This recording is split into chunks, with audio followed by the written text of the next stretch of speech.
France, plusieurs centaines de milliers de personnes sont dans l'incapacité de s'exprimer par le langage oral. Soit parce qu'elles ont subi une lésion cérébrale suite à un traumatisme crânien ou à un accident vasculaire par exemple, soit parce qu'elles sont nées avec un trouble du neurodéveloppement. Dans ce podcast, je m'intéresse particulièrement à ces dernières. Mais bien sûr, la communication alternative et améliorée concerne tout le monde. On l'a vu, le handicap de communication est un handicap partagé. Et nous sommes toutes et tous des partenaires de communication potentiels. Les voix de la CAA. La communication alternative et améliorée pour les personnes avec des troubles complexes de la communication. Un podcast du GNCHR en collaboration avec Andéo, l'AFSA et deux chercheuses de Grenoble INP et du CNRS au Gypsalab. Conception et réalisation, Blandine Lacour et Maxime Huige.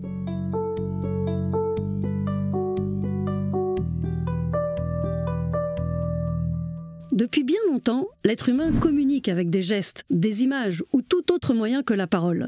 Mais le terme CAA est apparu dans les années 90, quand la communication alternative et améliorée s'est développée dans le champ clinique. Ça fait donc déjà plus de 30 ans que des équipes de recherche se sont emparées du sujet. Malgré cela, j'ai l'impression que je ne suis pas la seule pour qui tout cela est un peu nouveau. Épisode 2, Petits pas et grandes victoires. À la fin des années 90, l'association Isaac francophone est créée. Pourquoi Isaac ? Rien à voir avec le fils d'Abraham, je crois. C'est la branche française de l'International Society for Augmentative and Alternative Communication. Autrement dit, l'Association internationale de communication alternative et améliorée. Son objectif est d'améliorer la qualité de vie des personnes privées de parole. Pourquoi ? Qui a décidé d'utiliser « améliorer » au lieu d'augmenter pour traduire « augmentative » ? Who knows ? Enfin, vu que c'était il y a 30 ans, on n'utilisait pas trop « augmenter » en français comme on l'utilise aujourd'hui en lien avec les nouvelles technologies. Améliorer ou augmenter, c'est toujours de la CA, sauf si vous êtes au Québec. Là, vous entendrez peut-être parler de suppléance à la communication orale ou écrite. Grâce à des moyens humains et matériels, l'ACA facilite l'expression et la réception de la communication pour des personnes qui ne peuvent pas du tout ou pas suffisamment s'exprimer. Même si, bien sûr, elles ont les mêmes besoins que nous de communiquer.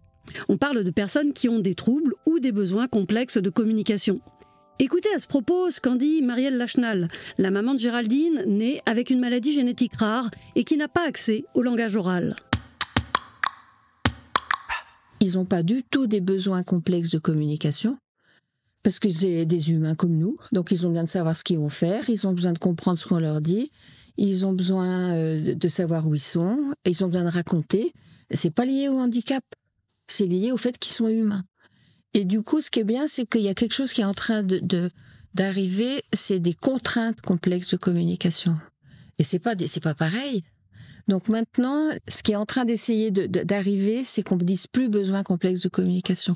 Parce que c'est pas acceptable qu'on dise ça. Comme s'il y avait un monde à part des personnes handicapées qui auraient des besoins bizarres. Alors, ils sont emmerdants parce qu'ils veulent des emplois du temps. Qu'est-ce que c'est pénible ? Ben non, et vous n'avez pas un agenda, vous n'avez pas, voyez, de dire, ils sont comme nous. Ce qui est compliqué, c'est nous qui devons être compétents. Mais eux, c'est juste des humains avec nous, quoi. Avec leurs difficultés, je ne vais pas faire semblant qu'elle n'est pas handicapée, mais elle a les mêmes besoins que moi, de comprendre, de dire, d'être en relation, c'est ça.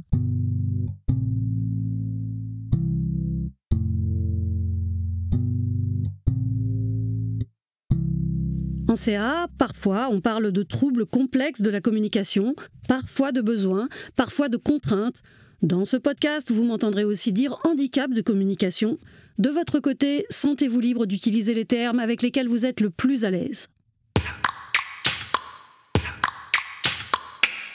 La CAA, c'est une manière de communiquer, certes, mais c'est surtout une manière de penser et d'agir, de créer des ponts pour permettre à une personne de s'exprimer. Ça, c'est la théorie. Peut-être que ça rentre dans le cerveau, mais pas dans le cœur.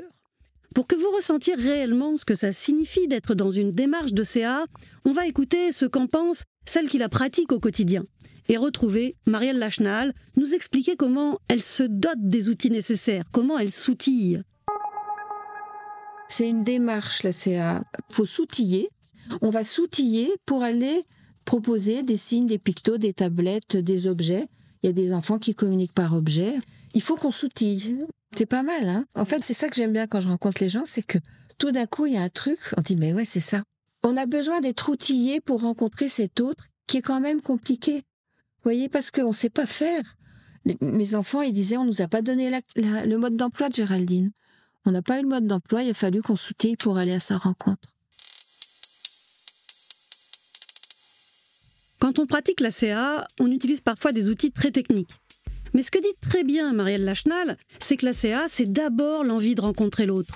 C'est essentiel. Sans cela, vous pourrez avoir tous les outils que vous voulez, on peut douter du résultat. Dans CA, il y a C.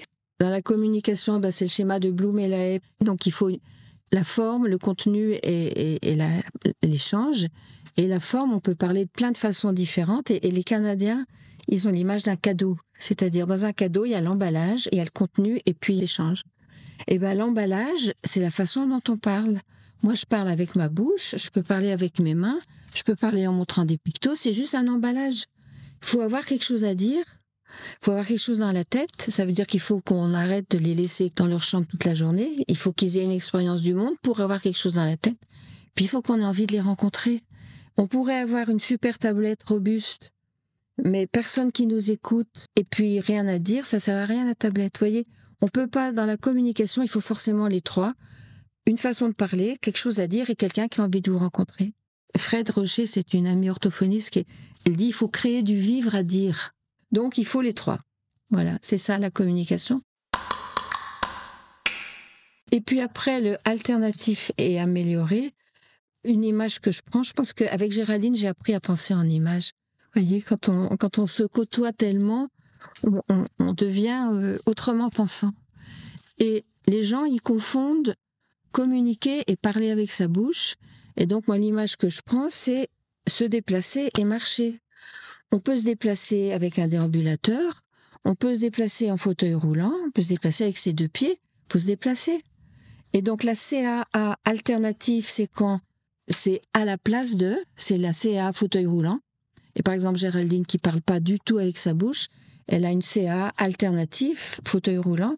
Et puis, vous avez des CA augmentés, c'est la CA canne, la CA déambulateur, ou ça peut être tout le temps. Il y a des gens qui ont toujours besoin d'un déambulateur, ou ça peut être temporaire. Et du coup, c'est ça la CA. Cette image du fauteuil roulant est à la fois très intéressante et un peu risquée. Je m'explique. C'est intéressant parce que c'est très parlant. Tout le monde voit ce que c'est, on comprend vite l'idée. Mais c'est un peu risqué car de la même façon qu'il ne suffit pas d'équiper quelqu'un d'un fauteuil pour qu'il se déplace, il ne suffit pas d'équiper quelqu'un d'un outil de CA pour qu'il communique.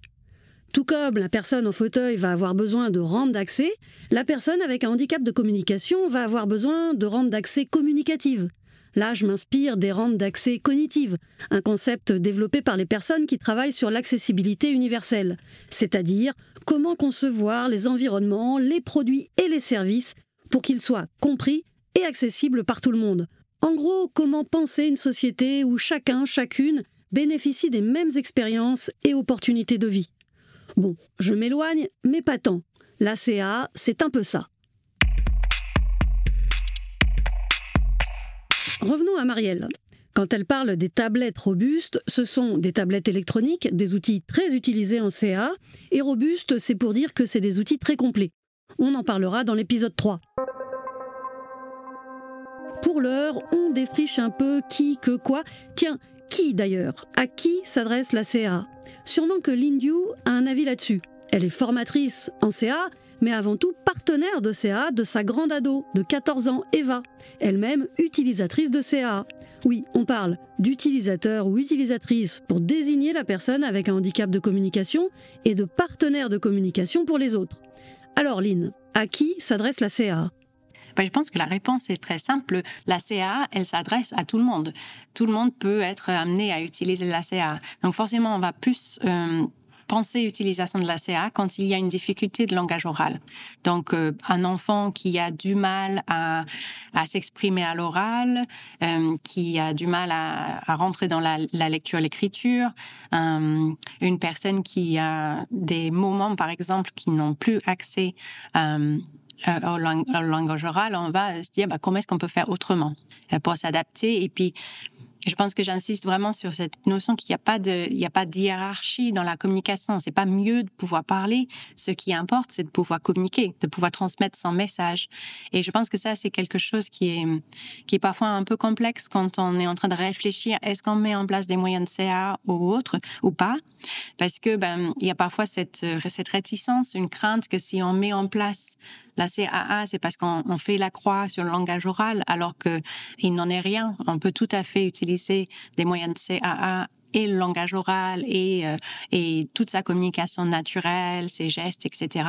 C'est comment élargir le panel de possibilités pour que la personne puisse choisir ce qui lui est accessible à ce moment précis. Et d'un jour au lendemain, ça peut modifier en fonction de sa disponibilité, sa fatigue, plein de critères.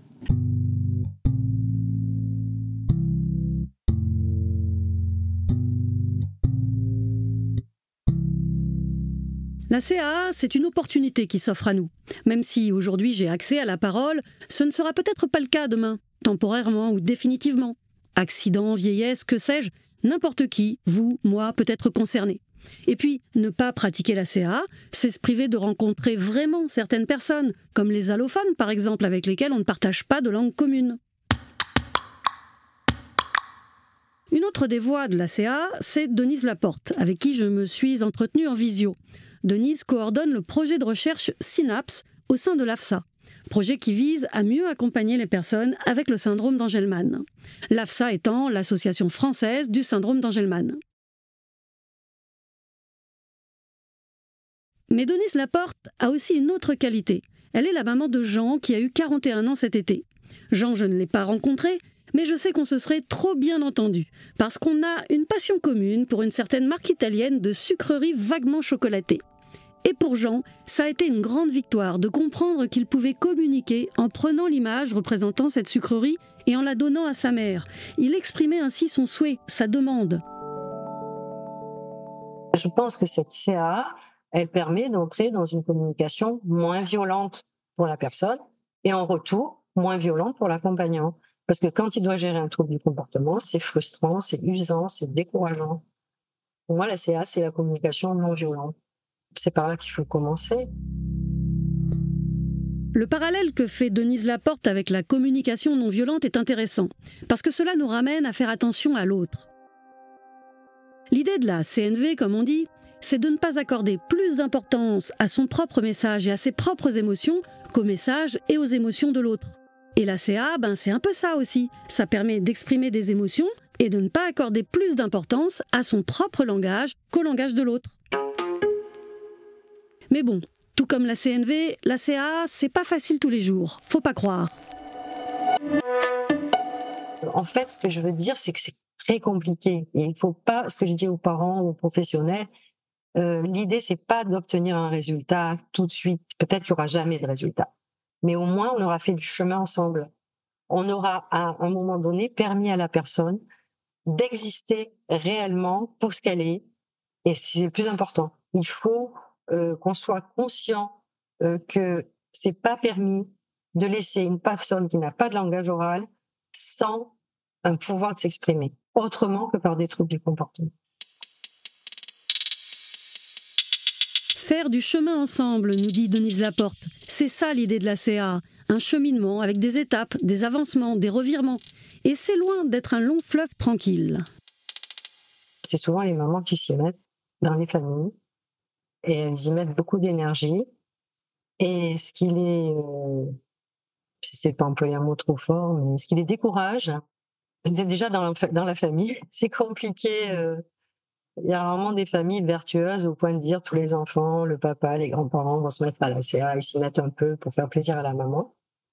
Mais c'est la maman qui s'investit beaucoup. Des fois, il y a des papas qui le font aussi là, mais c'est plus rare, c'est vraiment une maman. Et puis après, c'est toute la question de quel professionnel va me soutenir dans ma démarche. Nous, les mamans, on rame. Donc nous, on arrive avec notre petit savoir, notre petit bagage, nos petites réussites, et on veut en parler avec les pros. Et inversement, les professionnels disent on a essayé de mettre en place des outils de CA, puis alors les parents, Et donc, c'est cette histoire d'isolement. Et s'il n'y a pas une volonté politique, effectivement, de dire c'est obligatoire, sinon c'est de la maltraitance, il y a encore beaucoup de gens, et moi y compris, qui se payent le luxe de dire aujourd'hui, je n'ai pas envie. Et on s'octroie le droit de dire je suis fatiguée, je n'ai pas envie. Et quand on en est là, il faut qu'on soit plusieurs.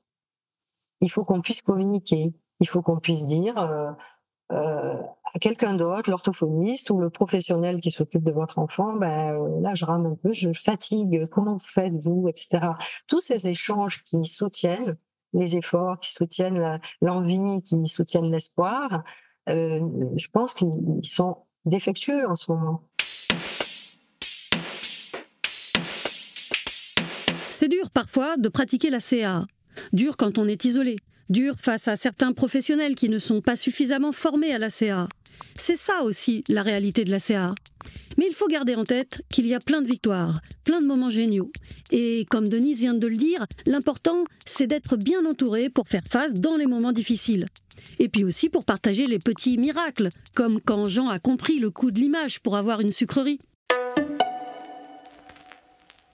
Quand elle est découragée, Denise Laporte repense à toutes les étapes franchies, à toute la fierté d'avoir réussi à entrer en communication avec son fils, alors que certaines choses paraissaient impossibles.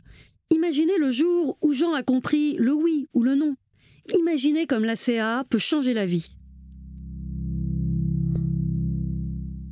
Pourquoi c'est tellement génial? C'est que cette CAA, elle lui a permis d'entrer dans les apprentissages.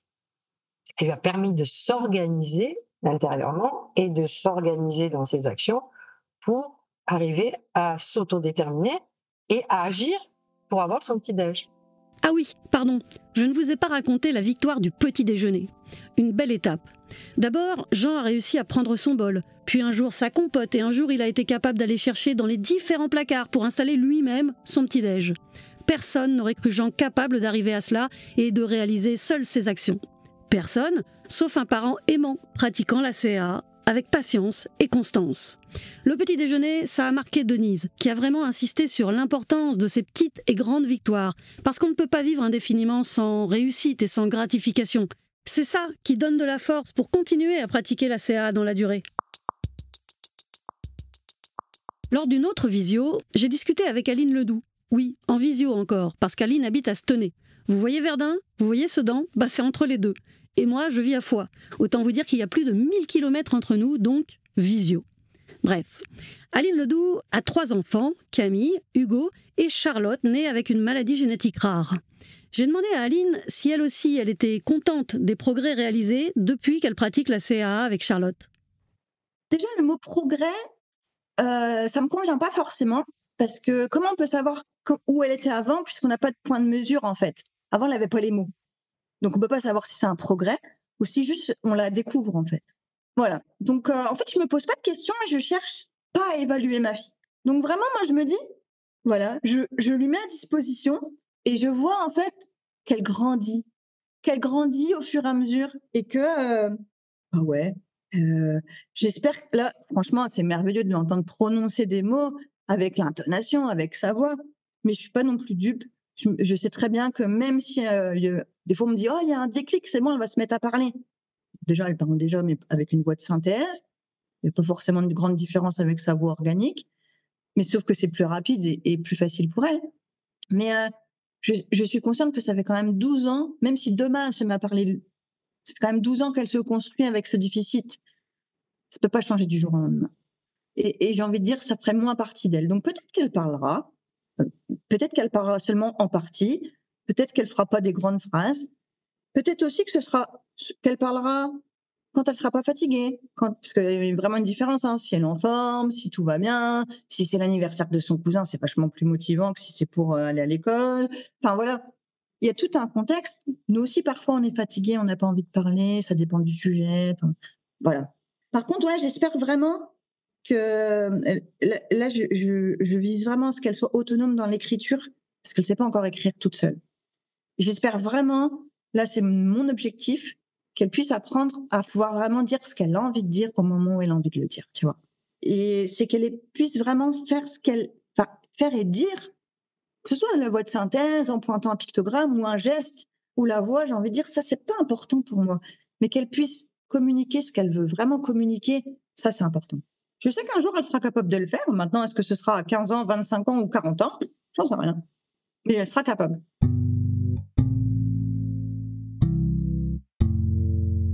Au début, lors de mes entretiens, j'étais perturbée parce que les parents me disaient « C'est génial, aujourd'hui mon enfant parle avec sa voix ». Et moi, dans ma tête, je me disais « Bah non, il parle pas ton enfant, je comprends pas ».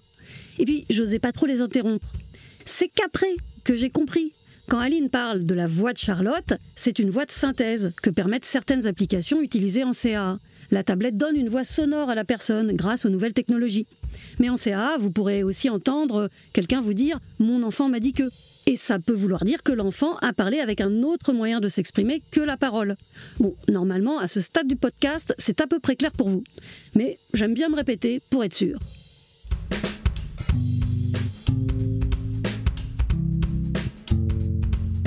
Alors moi, c'est l'image du marathon qui m'est venue à l'esprit en écoutant Aline. C'est pas la peine de partir trop vite pour abandonner au bout de quelques kilomètres ou de quelques semaines. Faut prendre son temps pour pratiquer la CAA. Pas pour démarrer, bien sûr. Ça, dès que vous pouvez, faut vous lancer sans hésiter. Mais vous mettez pas trop de pression, pas d'objectif trop élevé non plus, ni pour vous, ni pour la personne qui a un handicap de communication. Patience et longueur de temps comme dirait l'autre. L'autre Jean, pas la porte, de La Fontaine. Ça, c'est pour voir si vous suivez. Ce que la CAA m'a apporté, c'est le fait de croire au potentiel de ma fille et d'oser dire que j'y crois. Se dire, c'est pas dans ma tête, c'est pas des tests que je fais, ça existe. Et donc là, tu vois, j'ai un guide, notamment le programme Happy CAA Simplement, qui nous donne 10 items très simples, justement, simplement. Ok, j'ai que ça à faire finalement. C'est pas un gros truc, c'est juste mettre à disposition des moyens de communication. Et puis moi, j'ai eu envie d'aller là-dedans. Il suffit juste de se dire, allez, j'ai confiance. Parce qu'en plus, c'est tellement passionnant. Happy CAA, que vient de mentionner Aline Ledoux, c'est notamment un site plein de ressources et aussi des formations de CAA. D'ailleurs, parmi les formatrices, il y a Aline Diou, qu'on a écouté un peu avant dans ce podcast. Je vous invite aussi à aller visiter le site de la fondation HappyCap, happycap-foundation.fr. Allez, il est temps que je vous parle des 2 grandes stratégies de mise en place de la CAA, parce que je me suis dit que ce serait bien qu'on voit ça avant les outils dans le prochain épisode. D'un côté, il y a des méthodes socio-développementales, de l'autre, des méthodes comportementales. Si ça vous parle pas trop, on peut simplifier pour démarrer en disant que d'un côté, il y a la mise en pratique dans la vraie vie, dans le quotidien, faire l'expérience de, et de l'autre, il y a ce qu'on apprend avec des professionnels, des exercices qui vont nous servir après dans la vraie vie. Ces méthodes d'intervention se complètent, mais là, tout de suite, on va insister sur ce qui est le plus essentiel, disons, le plus spécifique, la modélisation. La modélisation, c'est le mot de la CAA, mais plutôt que je vous en parle moi, c'est Marielle Lachenal qui va déjà vous expliquer très simplement ce que c'est. Alors, la modélisation, c'est montrer le modèle en fait, c'est être le modèle, c'est être l'exemple, montrer l'exemple. On ne va pas montrer que ça signifie. On va donner à manger et on dit « Ah, t'en veux encore ?» Et on prend notre main et on fait le signe devant lui.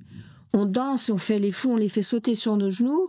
On saute encore et on fait encore. Mais en fait, on va parler à l'enfant la langue qu'on voudrait lui donner. Si c'est la langue des mains, on va lui parler mains. Si c'est la langue des pictos, on va lui parler pictos. C'est ça la modélisation. C'est on parle la langue qu'on voudrait lui donner. Mais on n'enseigne pas la langue. Surtout pas nous parents, on n'enseigne pas. On leur parle la langue. Alors après, il y aura besoin d'une orthophoniste peut-être pour structurer des machins, mais les parents, ils peuvent dire t'en veux encore, montrer le picto t'en veux encore, dans le lien de la vie de tous les jours. C'est un petit peu ce qui serait une sorte qu'on appellerait un bain de langage, vous voyez, ce qu'on dit pour les bébés. Ça serait un bain de picto, de signes. Ça peut appartenir aux parents. Mais des fois, la vraie vie suffit pas. Et là, on a besoin des professionnels. On a besoin d'être ensemble. La modélisation est au cœur de la pratique de la CAA. Il faut une immersion linguistique pour apprendre une langue. C'est pour cela que l'entourage est si important. Retrouvons Elisabeth Catex. une des ergothérapeutes les plus citées quand on parle CAA.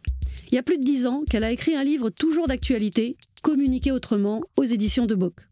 Continuons avec elle de creuser ce qu'est la modélisation. Le terme modéliser, c'est donner un modèle de langage autre. C'est ce que font les parents typiques de bébés typiques. On parle à un bébé dès l'accouchement sans lui expliquer qu'on est en train de parler pour lui dire bonjour et qu'on est très content et qu'on l'aime. On n'est pas en train de lui expliquer, on lui dit. Et on sait très bien que le bébé ne comprend pas grand-chose, mais en tous les cas, on lui parle et on présume que cet enfant a des compétences. Modéliser sous-entend justement qu'on présume que la personne a des compétences qui sont peut-être limitées, mais qu'en tous les cas, si on ne leur montre pas que la CAA existe dans leur environnement, alors on est probablement certain à beaucoup pourcents que la personne n'inventera pas elle-même une CAA. La CAA, c'est tout l'inverse du proverbe « dans le doute, abstiens-toi ». Au contraire, dans le doute, faut essayer. Il n'y a rien à perdre, il faut échanger le plus possible avec la personne dans le langage qui lui convient le mieux. Et ne pas être avare de répétition, de reformulation ou d'interprétation. Ça aide beaucoup à ne pas se baser que sur des questions en attendant des réponses qui ne viendront peut-être pas. En tout cas, pas tout de suite. Bien sûr qu'il peut y avoir à côté des ateliers d'apprentissage.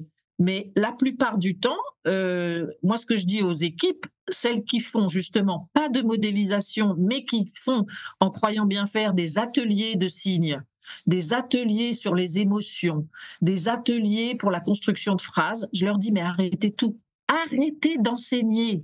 L'enseignement de la communication, ça marche pas. C'est montrer la communication qui fonctionne. C'est parler avec les moyens de communication qui fonctionnent. Alors bien sûr, je ne dis pas qu'il faut pas faire d'ateliers spécifiques, mais le pire qui puisse arriver chez des gens déficients intellectuels, et je l'ai déjà vu, c'est que une personne déficiente intellectuelle va apprendre qu'on communique le mardi de 14h à 15h avec l'orthophoniste. Ah oui, là, il est capable. Mais par contre, comme personne ne lui parle pendant la journée et tout le reste de la semaine avec les moyens qu'il utilise le mardi de 14 à 15 heures, il n'utilise jamais les outils qu'on utilise le 14 à 15 heures. Pourquoi ? Parce qu'il n'a pas compris que ça servait à communiquer. Il a compris que ça faisait plaisir à l'orthophoniste le mardi de 14 heures à 15 heures. Elisabeth Catex m'a expliqué ce qu'on appelle le transfert d'apprentissage, de comprendre que ce qu'on apprend à un endroit va nous servir ailleurs. Donc, la modélisation soutient efficacement le développement du langage. Ça montre à la personne où, quand, comment, dans quelle situation elle peut utiliser ses moyens de CA. Et bien sûr, ça n'empêche pas le travail en parallèle avec une orthophoniste ou un ergothérapeute. Travail parfois tout à fait nécessaire. J'ai jamais dit qu'il fallait pas faire d'ateliers. Je dis que s'il y a des ateliers qui fonctionnent, mais la modélisation au quotidien n'est pas soutenue par la famille, l'entourage et les professionnels, à mon avis, ça sert pas à grand-chose. Les jeunes, ils vont apprendre des choses scolairement et puis ils vont pas les utiliser. Et d'ailleurs, dans le monde des adultes, on voit un nombre d'adultes qui ont mis leur tableau de communication ou leur machine à la poubelle en arrivant dans les établissements d'adultes en disant « je suis grand, j'en ai pas besoin ». Pourquoi ? Moi, je suis persuadée que c'est parce qu'ils n'ont vécu avec leurs outils que des situations parascolaires. C'est-à-dire, on les faisait travailler avec leurs outils, on leur faisait faire des phrases, on leur faisait des dictées, montre-moi ceci, montre-moi cela. Et ça sert à rien. C'est vraiment communiquer avec le jeune, communiquer avec l'enfant, avec les outils qu'on aimerait qu'il utilise un jour. Donc, au démarrage, quand on dit il n'y a pas de limite pour la CA, tout le monde peut accéder à la CA, je rajouterais en modélisation. Parce que tout le monde ne peut pas accéder à la CA en expression, effectivement, et à tous les niveaux de la communication.